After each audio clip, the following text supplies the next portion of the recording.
Ayan, hello po mga ka-viewers. Welcome back ulit sa ating YouTube channel.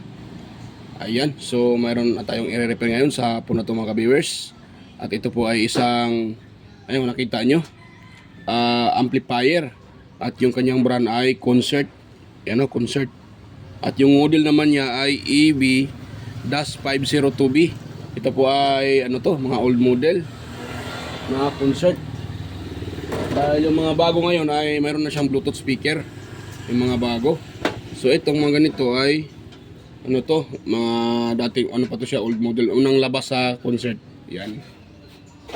So reklamo na may-ari sa akin nito mga ka-viewers ay wala daw power.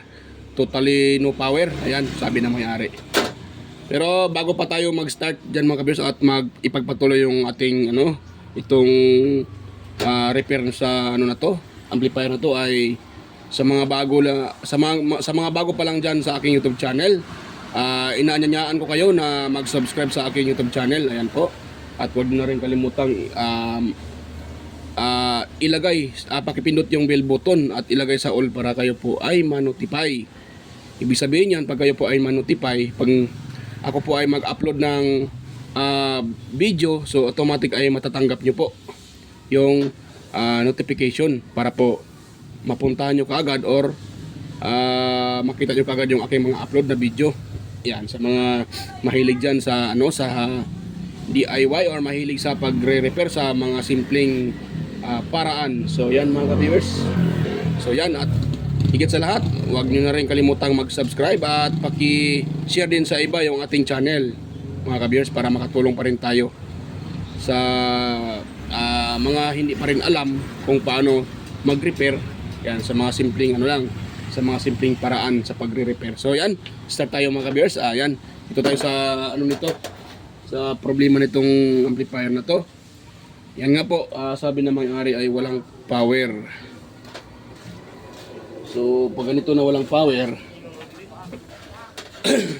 step by step yung ating gawin. Yan, ito yung kanyang plug mga ka-viewers. Oh. Yan, ito po yung kanyang power cord. So atin siyang ipa-plug dito sa aking outlet. Yan, sa aking extension cord. Ayan, ito. Yan, so ito yung ating extension cord. At siyang i-plug. Yan, naka-plug na yan mga ka-viewers. At ito, ating iyon. O yan, nakita nyo, walang, may nakalagay na power. Ano yan sa dyan eh? Meron yung may ilaw yan, red. Kung may pumapasok dyan na voltahe, so iilaw yan. You know? Pero kung nakita nyo, walang ilaw, walang kulay red. So dead talaga siya. Yan. So ngayon, dahil walang power yan, so una natin gawin mga ka-viewers ay tanggalin mo natin sa saksakan para hindi tayo madisgrasya. Bago tayo mag-operate dito, so kailangan natin tanggalin sa saksakan para safety. Ngayon, dahil natanggal na sa saksakan, doon naman sa kanyang mga screw. Yan, dito. Ito. So yan, malambot na siya mga ka-viewers. Ibig sabihin, mayroon nang tumingin nito, mayroon nang nag-open. Dahil malambot na siya. Ay, ito matigas sa baba. So parang hindi pa siguro na open, pero lumalagitik pa siya eh. Yan. Lumalagitik pa mga ka-viewers. Yan. Habang tayo nagkatanggal dyan, mega love shoutout sa inyo mga ka-viewers. Pasensya na po sa ating boses, medyo ako po ay paus. Na dahil sa tamaan tayo ng ano, tamaan tayo ng ubo. Yan, kulang-kulang na yung screw mga ka-viewers. Wala nang screw dito eh. Dito, wala na ring screw. Isa. Automatic may nag-open yan ito. Kasi imposible naman na mamising yung screw eh, kung walang nagtangkang mag-open ito mga ka-viewers. So yan, mega love shoutout sa inyo lahat mga ka-viewers, sa mga patuloy sumusuporta at nanonood sa aking mga video. Yan, mega love shoutout po sa inyo. At salamat po sa patuloy suporta mga ka-viewers, sa patuloy panonood sa aking mga upload. So thank you talaga, lalo na sa mga kapwa ko rin mga vloggers. So thank you din sa inyong support at sa inyo mga ka-viewers. Salamat po sa inyong walang sawang panonood sa aking mga upload at suporta. Yan. So open natin siya mga ka-viewers. Yan. Yan. Medyo madumi ngayon sa ilalim. Yan, nakita nyo. Yan, maraming alikabok, mga ka-viewers. Dami siyang alikabok. So, bago tayo mag-repair, atin mo nang itong ano, tawag dyan, pagpagan. Bago tayo troubleshoot dyan sa mga ano na yan, components. At isa din tong technique mga ka-viewers na makita natin yung problema pag nilinisan natin. Kasi pag hindi yan malinis, mahirapan tayong tawag dyan, hindi natin makikita agad yung sira, yung baka may nasunog. Yan, kaya kailangan natin linisan mga ka-viewers. Yan. Yan, mayroon pang isang customer dumating. Oh. Ayan na, sir. Pinakamagaling na pisa. Huwag kayong maniwala dyan. Hindi tayo magaling dyan. Ayan. Yung patay kayang buhayin. Yan po si sir mga kabis. Kung naaalala nyo yung nag-repair ako ng ano dito, electric fan. At yung yan, sa kanya yun mga ka-viewers. At yung isa na hindi natin na-repair dahil sunog yung motor. Hindi lang isa, dalawa yun. Sira lahat ng motor. Magaling na technician na kilala ko. Kaya pa ang ilmig. Si Bert ang magaling. Sir, Ako yung ganoon ba yung ano, ano sa mo to? ang laminating film, machine. Okay na yung mga laminating machine. Wala man na problema. Lalo ka nga tugay mo kayo mo init. Asa, baka imong supply, baka kulang imong kuryente dito. Mao nang dugay sa mainit. Ayan mga kabis, oh.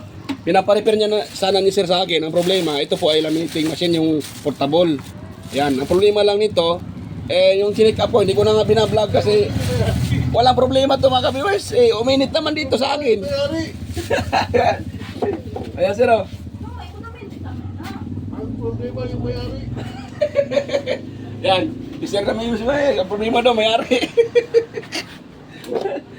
Ayan, sa tingin ko mahina yung ano ni sir, mahina yung ano doon, supply. Bakit ayong uminit yan? Nung tinignan ko dito, nung tinitesting ko, nako, mainit. Ay. Or, Ako ito kakuha ano ba? Street light na ako, bago na ito, doon kayo magamit. nga, Kung akong i-install na, apiki man ako. Hindi mo fika? street light, solar, baka baterya. Sige, ako ba yun din? Oo, okay, mo man kasagaran sakit sa mga street light, kana mga solar lights, itong inabutan sa poste. Ay, baterya na kasagaran sakit ana. Sige. Kaya kasagaran sa repair na ko dire, baterya ang problema. Ako ba? Ako ba saka? Ay, sige. Dala lang dire sir. Ah. Yan. Kaya lang mo wala building. I will ding. Di tayo wala lang ko pusti. Sige sir. Yun. Ikaw na yung may-ari mga kabers ng ito yung si sir na yun ay palagi yung dito sa akin nagpaparepair. Yan. Nga lang yung pinala na ano sang araw na laminated machine yung portable walang sira. Mahirap naman tayo ay gawa ng sira na wala naman palang sira yung pinaparepair ng customer. Yun ang mahirap. Wala namang sira, kaya sinabihan ko siya na kunin mo na lang sir dahil wala namang sira yung pinaparepair nyo. Nung tinesting ko dito uminit naman.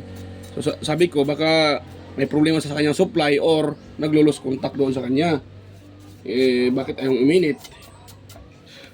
O baka siguro sa time na yun baka yung tinesting niya baka blackout. Ganun lang yun yun naman ang rason bakit ayong uminit doon. Blackout, walang supply or yung kanyang extension siguro walang supply na dumadaloy. Yan, kaya yung uminit or mababa yung supply. May power naman daw pero ayaw uminit. Ibig sabihin may power, ibig sabihin may supply na pumasok, nga lang kulang. Yan, pwede na yan mga viewers. pagpagana natin yan. Yan. Buti na yan. So dahil wala siyang power, yan, step by step tayo. Una natin gawin, kukunin natin itong kanyang, itong kanyang power cord sa likod. Yan, dapat step ano tayo dyan, step by step, para matumbok natin yung sira niyan sa kanyang amplifier, mga ka-viewers. Dahil hindi naman, ayan, hindi naman pwedeng maghula-hulaan na natin yung sira. So kailangan natin mag-troubleshoot dito. Kaso wala akong hindi ko alam kung paano i-plaster tong aking camera para klarong-klaro yung kuha. Yan. May napasounds pa ata. Kaguang tayo dito.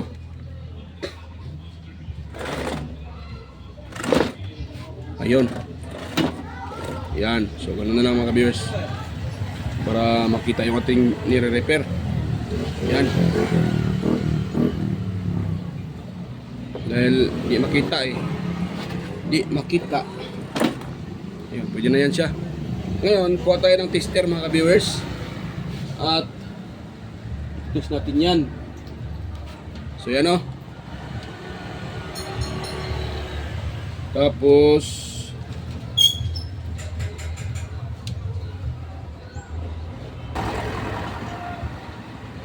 ayan. So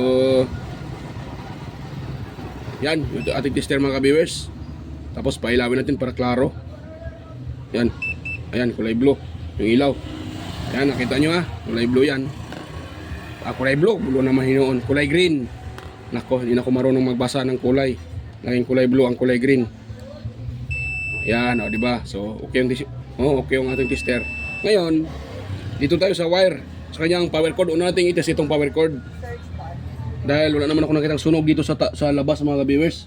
At yung pinaka-fuse dito, yan, yung fuse na to, ay yung dalawa ay yung sa secondary, dito banda sa board niya, ay hindi naman pumutok. Yan, titest natin yan ha, dito. Yan o. O yan, o diba? O dito tayo sa isa. Uy, ito na. Ayan o. O, buo. So buo yung dalawang fuse. Ngayon dito na tayo sa ito, pinaka cord niya. So itong isang linya, kung nakita nyo, dumaan dito sa ito, ganun natin to. Ayan. Dito sa kanyang parang outlet sa gilid. Kasi itong mga old model na concert, mayroon nakalagay dito na parang outlet. Yan. So dyan nakatap yung ating main line galing sa 220 outlet. So yan, tap natin itong isa dito, no, itong isang linya. Dito natin hanapin. Dapat magbabaser yan. Wala diba? So dito tayo sa kabila. Yan, magbabaser. So ibig sabihin, buo yung ating, yan o, nagbabaser siya. Oh. Yan, magbabaser. So buo yung ating isang linya. Ngayon dito naman tayo sa kabila. Dapat ay magbabaser din ito, mga viewers. Ayan, magbabaser din, no? So ibig sabihin, good yung ating plug or easy plug, easy cord. So walang problema yan. Ngayon, dahil buo yan, yan, dito tayo sa kanyang transformer. Yan, saan ba yung transformer? Transformer dito sa switch. Yan, ito. Yan. So saan ba tong switch nito? Dito muna tayo sa switch. So itong switch na to, itong dalawang pula na to, ito. So tutusukin natin yan para makita natin kung buo ba yung kanyang pinaka switch. Yan, dito tayo sa isang pula dito. Yan, i-on ko dito muna ha. Yan, naka-on yan. Dapat magbabase din itong sa baba. Yan, magbabaser. Oh, ibig sabihin, ay, tanggal ah. Yan. Yan, magbabaser. Ibig sabihin, buo yung ating switch. So, yan, okay na. Yan natin paghihilaan yan, mga ka-viewers. Ngayon, dahil buo yung ating switch, try natin magkukuha dito ng ito, ating plug. try natin i-test to. Dapat mayroon tong continuity or ohms value. Yan o, dapat may ohms value yan. Pero, yan, una natin yung switch ha. O, nakauna yung switch o. Pero wala tayong wala tayong na-read na ohms value.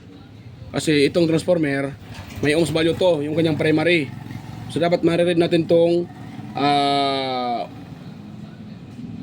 itong primary, dapat may makuha tayo ditong ohms value.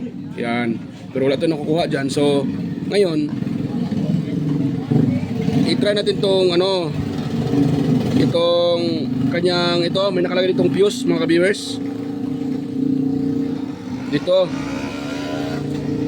Yan sa baba, hindi ata kita yung dalawang fuse na yan. So, i-try natin yan mga ka-viewers. So, hindi ata kita yung dalawang fuse. Paano to ilagay? Saan to ilagay? Para makita yung dalawang fuse. Wait lang ha. Dahil hindi kita yung dalawang fuse Hindi kita mga viewers. Dito na natin ilagay. Yan, ano ko na makita nyo naman na magbabaser naman to hirap mag wala tayong tripod na wala tayong tripod mga ka-viewers. DIY lang din yung ginagamit kong tripod, kaya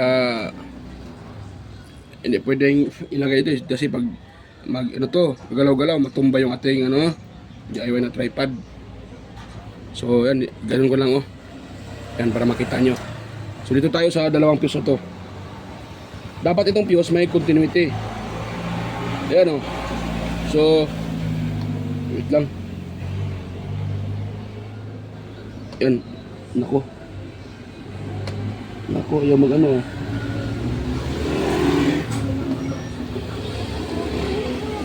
Yan, walang mga kabis, walang continuity yung ating fuse.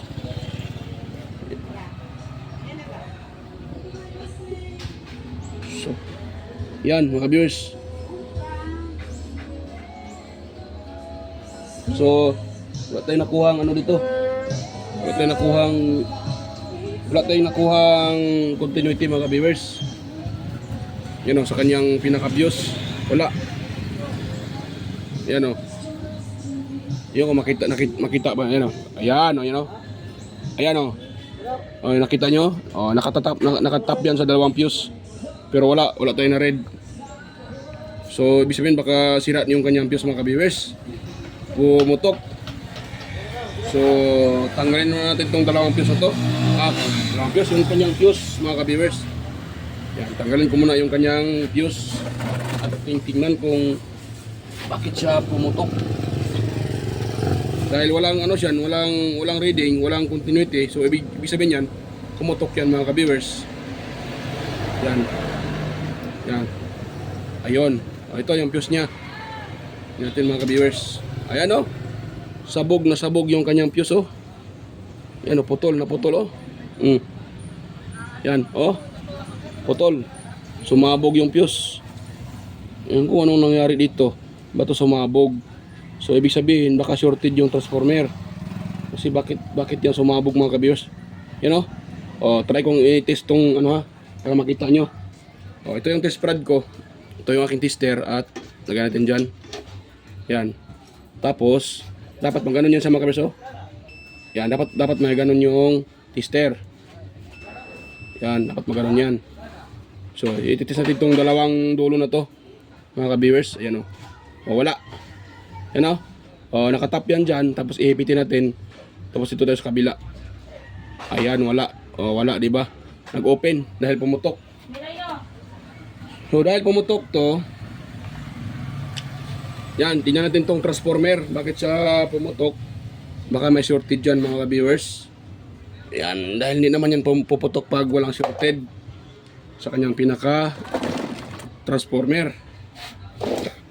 Or kung pumutok yun dahil sa kuryente, sana hindi umitim yung fuse. Umitim siya So baka may shorted nga dito. So saan ba dito yung kanyang primary? So itong nakalagay na may shrinkable, ito mga beso. Itong wire na to, may shrinkable tube na yan. Dito ata yan Ito. So itong wire na to, ito po yung isang linya ng transformer. Dumaan dito sa kanyang switch at saka dito dumiretso papuntang fuse natin. So kung may problema yan dito So, puputok talaga yung fuse. Ayan. So, try natin yung ano mga kabirsa. Kaya try natin yung i-test yung kanyang transformer. Transformer yung kanyang anong tawag dito. Ito, sukin natin yan. At dapat may makukuha tayo diyang ano. Itong isang linya naman, dito tayo magtusok sa isa dito. Ito. So, dito sa switch yan dumiretso. Dapat may makukuha tayo dyan.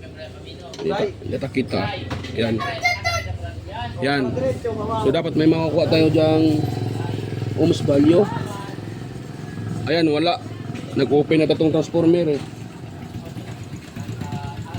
Ayan, nag-open yung transformer mga ka-viewers. Yan, nag-open. Yan o, wala tayo na reading. So, open yung transformer. Ngayon, kailangan natin ano yan. Putulin na lang natin dito mga ka-viewers para itis natin ng maigi. So, dito. Wait lang, mali pala yung tinusok ko. Pagbuhang na. So, sa taas pala mga ka-viewers. So, dito tayo sa kabila. Dito. Ayan. Diyan yan. Tapos, dito tayo. Ayan. Tapos dito sa, ito pala sa taas. So, ito. Yan, itong wire na to. Hindi kita. Yan, hindi kita. Itong wire na to, ito. So, ito yan. You know? Yan. So, dito yan tutusukin mga ka-viewers. Dapat may makuha tayo dyan. Ayan. Nako. Bakit 0.3? Shorted ata yung ating transformer mga ka-viewers. Kaya pumutok yung pumutok yung tawag dyan. Yung tawag fuse. Yan, pumutok siya. So, putulin ko na lang to. Wait lang ha. Yan, putulin na lang natin yan mga ka-viewers. Ito. Yan. Para maitis natin ng maayos. Bakit yan nagbabaser? Dapat hindi magbabaser. Mataas yung reading yan mga ka-viewers. Dapat nasa 8, 9, or 10. Kahit nagbabaser, basta nasa mga 10 ohms yan. 8 to 15 ohms. Sa pagkakaalam ko. Ano lang yun 4 ohms na lang siya. Baka may problema ata yung primary nitong toroidal transformer. So dito natin putulin mga ka-viewers. Idudugtong na natin mamaya. Yan. So ito na yung dulo ng ating transformer, yung primary. So balatan natin siya kung naputol bata Yan.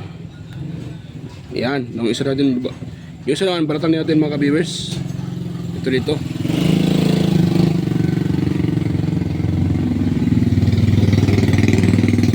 Yan.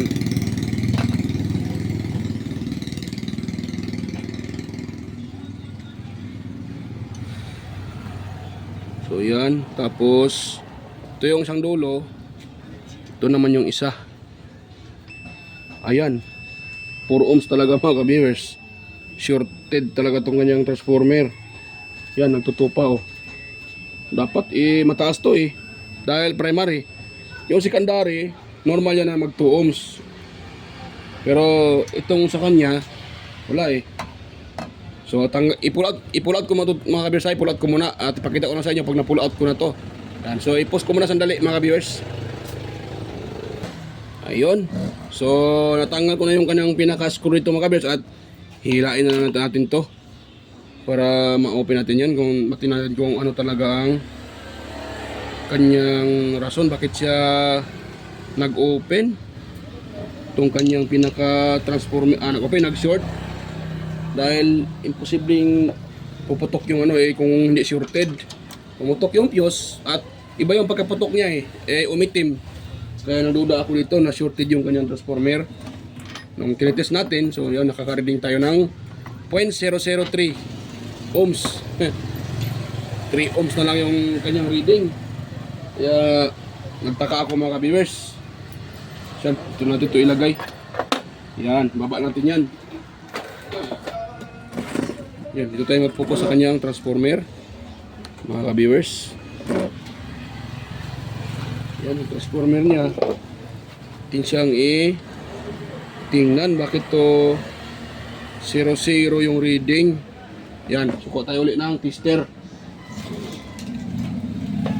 Yan, ito ko ilagay yung tester ko para makita nyo ng maayos. So ito yung isang dulo. Yan, tapos itong isa, tira natin, huwag nating hawakan. Ganun lang. Ano, shorted talaga. 3 ohms. Oh, 3 ohms. Oh, 3 ohms. Oh, di ba? Oh, pakita ko sa inyo. Kuha ako ng ibang tester. Itong isa kong tester, pakita ko sa inyo ha. Oh. Oh, itong isa kong tester. Yan. Yan, at lagyan natin sa buzzer. Yan, dapat hindi yan magre-reading ng 3 ohms, 2 ohms. Primary yan eh. Sa primary, dapat, pag toroidal, magre-read yan ng ng tawag dyan. Matataas yung reading niya sa primary. O, yan o. 2 ohms na lang dito, 2.6 ohms eh. Yan. Yan o. Hindi ba? O, try natin ito dito. Yan. So, dapat to, matataas yung kanyang, mataas tong dito, kumpara sa secondary. Yan yung kanyang primary o. 2 ohms na lang. Halos shorted 0-0 yung reading. So, dapat hindi ganito mga ka-viewers. Yan, sa tingin ko, may shorted na itong kanyang primary. So, dito tayo sa secondary. Kaya tingnan natin. Okay lang sana kung secondary nag-shorted, madali i-repair lang yan. Primary eh. Nako, ang haba-haba niyan. So dito tayo sa sa secondary. Yan. Yung wire nito tatlo din yung wire. 35 035. Itong blue na yan, dalawang blue 35 yan, 35. Itong black, yan po yung kanyang 0. Yan. So try dito sa isang black. Ayan o. 0.8. So normal yung ganyan mga ka-viewers dahil secondary yan. Pero pag primary, ganyan yung reading ay hindi na yan normal. Abnormal yan mga ka-viewers dahil pag primary dapat mataas. Yan. So dito tayo sa isang blue. Yan. Ito sa isang blue. Ayan o. The same sila 0.8. So yan? Counted to 1 ohms yan. 1 ohms. So, okay yan. 0.8. Malapit na mag 1 ohms. So okay yan. Pero, yan, try natin dito sa secondary at primary. O, hindi naman shorted yung primary at secondary. Kasi pag nag-short yan, nako, sabog yung pag shorted to dito, pati yung secondary doon, yung mga pyesa doon, sabog yun. Siguro, rectifier, madama yun. Tsaka yung lahat ng nasa primary at secondary dyan, madadama yan. So, hindi naman shorted yung primary at secondary, so okay lang yan siya. Kaya pumutok yung fuse sa primary. Yan o. Tingnan nyo po, 2.0, 2.6 ohms. Hindi naman pwede yung ganun yung reading. So may problema talaga yung kanyang primary. Itong primary na to. So sa tingin ko magkaroon to ng mga bears as part 2 yung tong video natin. Kasi tatawagan ko po yung may-ari nito kung papayag siyang i-repair to or bibili siya ng bagong transformer. Kasi kung sa akin kung ako nito mag-repair, pwede, pero bibili siya ng kasi wala naman akong magnetic wire dito. Sa kanya yung magnetic wire at ang ko sa kanya libor lang. So kung siya ang bibili, kasi hindi kasi ako bumibili ng magnetic wire mga bears, mahal yung magnetic wire. Hindi naman ako rewinder, hindi naman ako nagre-rewind, pero madali lang naman tong i-rewind dahil hindi ito katulad ng EI transformer na medyo mahirap i-rewind. Itong mga ganito, pwede mo lang siyang i-rewind pero matagal mo siya matapos. Kasi yung napakahaba-haba na wire, ipasok mo naman yan dyan, ipulupot mo lahat dyan. Yan, ipulupot mo dito sa toroidal na to. Yan, tanggalin mo pa tong primary, secondary, bago mo ma-access yung primary. So ganun yun pero ito, try ko mo itong i-open mga ka-viewers kung bakit to nag-short. Baka dito to sa lalim. Dito. Yan. I-open ko na siya mga kabersa. Hindi ko na ipakita sa inyo. I-open ko muna to. Tingnan ko muna kung anong nangyari dito. So yan, stitch na mga kabersa. Yan mga ka-viewers, kung nakita nyo ay nabaklas ko na siya yung kanyang pinaka-transformer.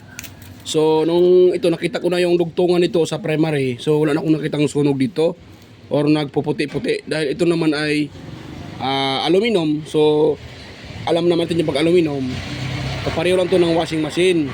Magpuputi-puti din ito mga ka-viewers. Yan. Yan o, aluminum yung kanyang transformer. Kaya yan o, magpuputi-puti yan.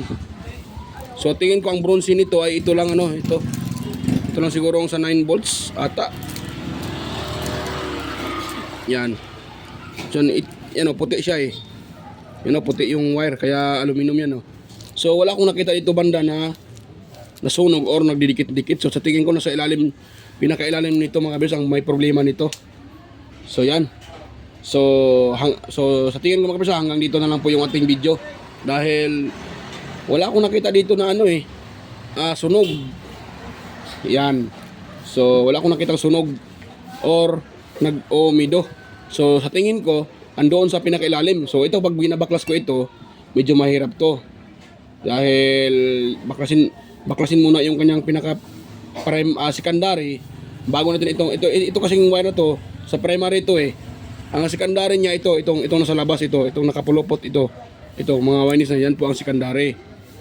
Pero ito, primary sa ilalim, pinakailalim to. So sa tingin ko, andoon sa ilalim yung may problema. Siguro nagdidikit-dikit yung wire kaya nagiging 2 ohms na lang yung kanyang reading. Shorted na siya. Almost shorted na dahil 2 ohms. Yan. So hanggang dito na lang po yung ating video mga kabers at ito po ay may part 2 pa. So ipakita ko na lang sa inyo yung part 2 nito hanggang ito ay ma-repair. So ayan. So ayan, bago pa tayo magtapos yan mga kabers sa ating ito sa inishare ko sa inyo ngayon. So sana kung mayroon kayo nakuhang kunting ideya tungkol sa mga amplifier na walang power. So hindi lahat ng walang power ay ang problema ay nasa doon sa mga board. Minsan dito sa kanyang power supply, itong kanyang toroidal transformer na to. So dito talaga minsan may problema. Katulad dito, almost shorted na yung kanyang primary kaya pumutok yung fuse. So ito na puro yung fuse niya oh. Ayan o, kung nakita nyo yan o, pumutok o, nangitim. Yan o, nangitim siya. Yan o, ayan, focus o, yan o, nangitim. So nangitim siya, ibig sabihin may shorted. So nung natest ko ito, 0.2 na lang siya.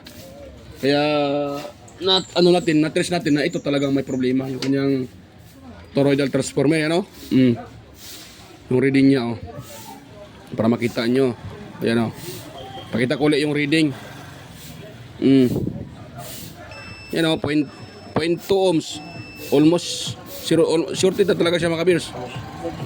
Lapit siya mag 0.0. Yan. Yan o. 2 ohms. Yan, 2 ohms o 1 ohms. 0 na yan. Yan o, 2 ohms, 1 ohms. Yan o. Diba? Kaya pumutok yung fuse dahil shorted na yung primary. So yun po ang dahilan, pumutok ang fuse. So yan mga viewers, yan. So salamat po sa inyong panonood at yan. So hanggang dito na lang yung ating video at mayroon pa po itong part 2. So yan, bye-bye mga viewers. Kita-kita tayo ulit sa aking next na sa part 2 nito. Ayan, sa part 2 nito. So yan, bye-bye.